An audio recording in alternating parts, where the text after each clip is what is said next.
ခမနာတို့ယုံကြမလားကြောက်တုံးထောက်တောင်းကြည့်တဲ့ကနေဒီတုံးကိုကျွန်တော်ရွေးထုတ်ခဲ့ပါတယ်အပေါ်ညာကရိုးရိုးလေးနဲ့ညစ်သေးနေပြီးလွန့်ပစ်လိုက်ခြင်းစီကကြောက်တုံးလေးပါဒါပေမဲ့ဒီကြောက်တုံးလေးကပဲထူးခြားမှန်းထစ်ချင်းသိလိုက်တယ်အများစုကကြည်ပြီးတာနဲ့ဖြစ်လိုက်မှာပါတန်ဖိုးမရှိဘူးလို့ထင်ကြပါလေကုန်းကောက်ဖို့တောင်ပြင်းကြလိမ့်မယ်ဒါပေမဲ့ခမနာတို့သိကြလားသူကနှစ်တန်းပေါင်းများစွာလေတန်မောတန်တွေကိုခံပြီးမှဒီလိုပုံစံဖြစ်လာခဲ့တာပါ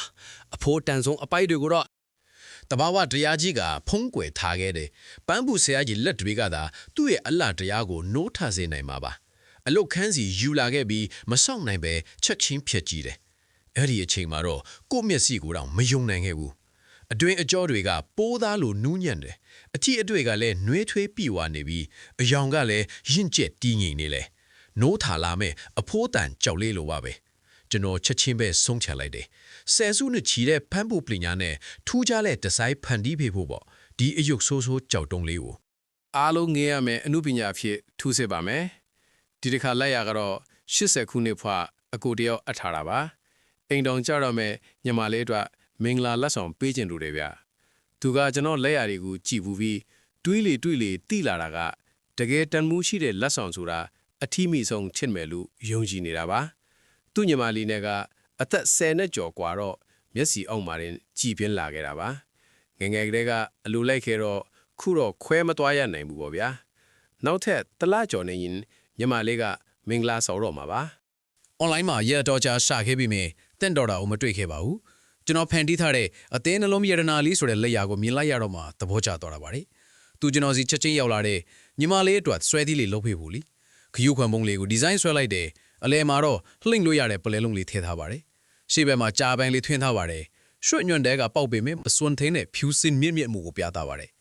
ရှေးလူကြီးတွေအမြင်မှာတော့ကြာပန်းကဇနီးမောင်နှံပန်းပါတယ်သာဝချက်ချင်းကိုစားပြူတာပါအကိုဖြစ်သူကပြောပါတယ်ဒါကညီမလေးအတွက်သူ့ဆူတောင်းနေပါအမြဲတမ်းစောင့်ရှောက်ပေးချင်တာပါညီမလေးကကိုရဲ့အသေးနှလုံးပါဒါကသူညီမလေးကိုပြောချင်တဲ့စကားပါမထွင်းခင်မှာရုခဗေဒဥယျာဉ်ကိုကျွန်တော်တကူးတကတွားခဲ့တယ်ကြာခံပြီးမှအကြာကြီးရက်ပြီးပန်းမွင့်ဖက်လေးကိုတေချာလေ့လာခဲ့တယ်အလုတ်ခုံကိုပြန်ရောက်တော့ကျွန်တော်တတိထားပြီးအယောင်ရစ်နဲ့ပဲဂျာပန်ထွင်းတယ်တစ်ဖက်ချင်းဓာတ်နဲ့တေချာထွင်းရတယ်ပွင့်ဖက်တွေအလွာလိုက်ပွင့်နေရမယ်လိုင်းနဲ့နူးညံ့မဲ့ခိုင်မာနေရမယ်ဝစ်ဆန်သားလည်းပြိပြီးအသက်ဝင်ရမယ်အဖြူရောင်ဘက်ကိုတော့ခရုခွန်းထွင်းတယ်ကြောက်တုံးလုံးကိုပင့်တင်ပြီးအလုံးစုံကျွန့်ယူရပြီးတဘာဝကြက်နေစီတယ်ပလဲကအပြင်ကတတ်ထားတာမဟုတ်ပါဘူးကြောက်သားထဲကတစ်စက်ချင်းထွင်းထားတာပါ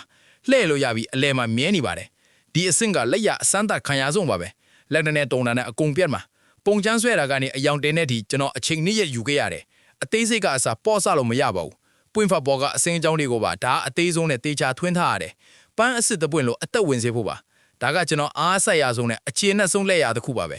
လက်မှုဆွဲသီးတွေကခင်မမိဘူးနိုင်ငံခြားသစိတ်တွေကိုမမိဘူးတဲ့ဒီလိုစကားမျိုးကြားရတော့ကျွန်တော်စိတ်ထဲတိတ်မကောင်းဘူးဗျာကျွန်တော်တို့ရဲ့လက်မှုပညာစစ်ကစိတ်ယုံထုတ်တွေဘာလို့မရှင်းနိုင်ရမလဲ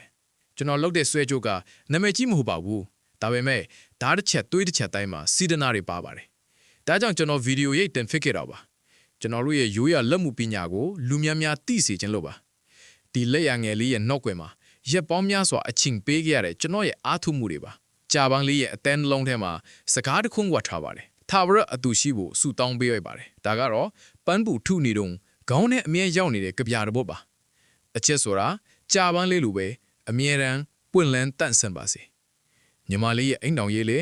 ထာဝရကာကွယ်ဆောင်ရှက်မှုတွေနဲ့ပြည်စုံပါစေဒီဗီဒီယိုလေးကိုမြင်လိုက်ရမယ်ဆိုရင်ကြည့်ဖို့စက္ကန့်ပိုင်းပဲကြာနိုင်ပေမဲ့ကျွန်တော်ကတော့ဒီဇိုင်းဆွဲတာကနေအပိတတ်တက်ထိနိုင်ပေါင်းများစွာအချိန်ပေးရပါတယ်ကျွန်တော်ကိုအားပေးကြဖို့တောင်းဆိုချင်ပါတယ်ဗျာ